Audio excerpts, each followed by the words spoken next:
So Modern Warfare 4's story has had some interesting leaks recently, because we've all had this established idea that North Korea and South Korea were going to go to war, and in between the two there was going to be a new DMZ zone, and this is where Modern Warfare 4's DMZ would take place.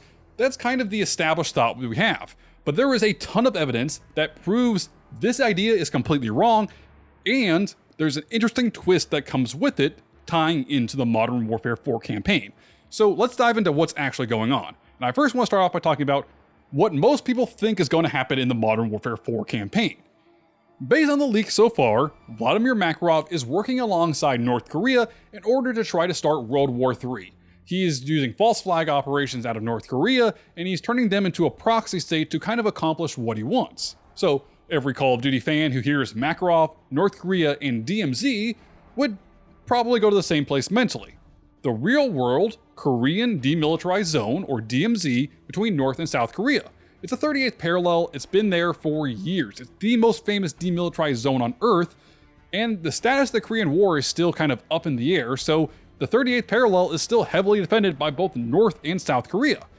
And the framing on this is deliberate, because Activision wants you to think in your brain, DMZ, oh, the real-world DMZ, because we're already in Korea, that would make sense. But that is completely wrong. Where it stops adding up is when you actually see the name of the map that has been leaked via game files. The name of the map for DMZ 2 is called Tumin, which is a real-world location. Tumin is actually the real-world river that separates North Korea from China and North Korea from Russia. The Tumin River is the actual border between North Korea and the rest of these countries. So the map being called Tumin is entirely showing us that the DMZ we were thinking about is wrong, because we're talking about a location 500 miles away from the real-world DMZ. And for some reason, the North Korea-Russia border is now the location of the DMZ game mode in Modern Warfare 4. And a picture should start showing up in your head right now. If the story was really about Makarov and North Korea attacking South Korea, why would the map for DMZ be on the opposite side of the country? The map sits right against Russian territory. So the DMZ that we've been thinking about is not referencing South Korea and North Korea, it's referencing Russia and North Korea. So here's where it starts to get weird, because about a year ago, we had a bunch of Modern Warfare 4 campaign files leaked, really detailing two missions for Modern Warfare 4's campaign. The first is that there is some type of terrorist attack in New York City involving a car chase. That's about all we learned about that one mission. But there was one line of code at the bottom of the screen that most people probably missed. It was SP Invasion. Now, why does this matter? Well, you see right above it, there's all of these things that happen in the mission. They're all detailed as Rex, New York City, and whatever. Well, that Rex line is a direct reference to Modern Warfare 4. It's something that is going to be a gameplay or actual playable thing in the campaign. But then we go back down to the bottom here. SP Invasion. Well, this is different than what we see above, because this is usually a reference to a single-player game mode in a Call of Duty title, or SP is used to denote a cutscene that will be in the single-player campaign. Well, we know that the only single-player mode in Modern Warfare 4 this year is the campaign. So SP Invasion is a cutscene that happens in Modern Warfare 4, and based on the leaks that we see, it takes place after the New York City terrorist attack mission. But it brings up the question, who is invading who? We would think that North Korea is invading South Korea and Makarov's helping them to do it. Or you might think that, someone is invading New York City or invading the United States, but that wouldn't really make sense because the DMZ mode is set in North Korea, on the northern border, with Russia. The invasion that's being referenced in this cutscene is not an invasion by North Korea into South Korea or South Korea into North Korea. It's telling us, via all of the leaked game files, that Russia is attacking North Korea. And the area of Tumin, the river area between the border of North Korea and Russia, is going to be the fighting grounds for this invasion, this DMZ zone.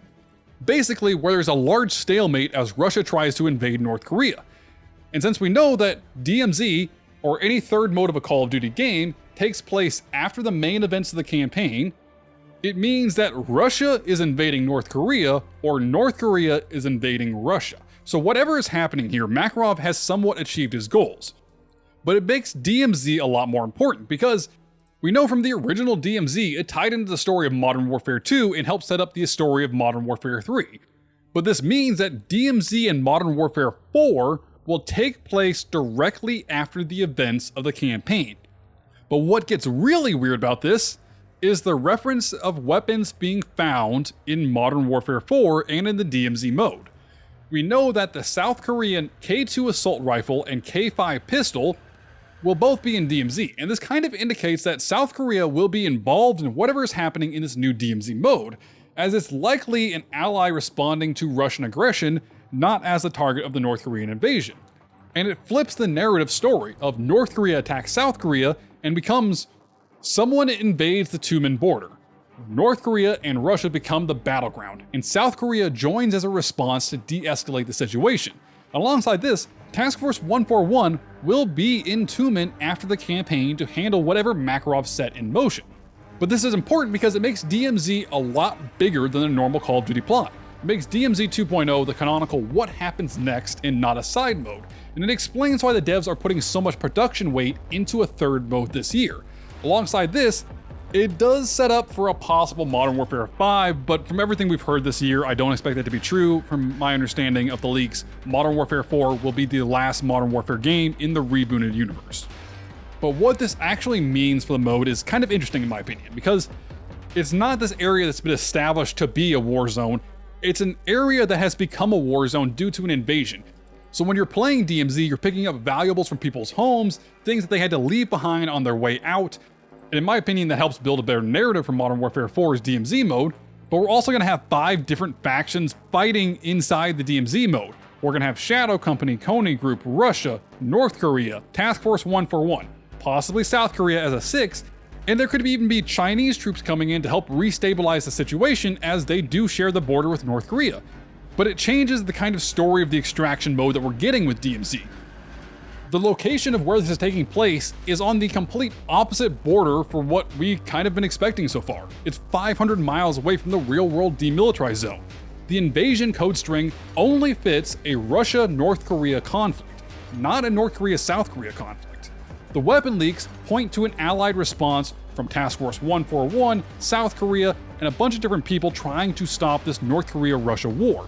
And in my opinion, I think that we're going to see that Makarov dies in the Modern Warfare 4 campaign, and this is Kony Group trying to enact out his plan following his death. And Task Force 141 goes in to stop whatever Kony Group's up to and finally put an end to the Kony Group and the ultra-nationalists and Makarov's plans once and for all. And DMZ has now gone from this side mode kind of afterthought to the most important story detail about Modern Warfare 4 that we currently know, because it changes the narrative story of what we should expect in Modern Warfare 4. So make sure you subscribe for everything that we know about the DMZ mode coming out tomorrow, talking about all the technical details, gameplay, guns, weapons, etc. Hit subscribe down below, and until next time, I am IceBurgz. Stay frosty.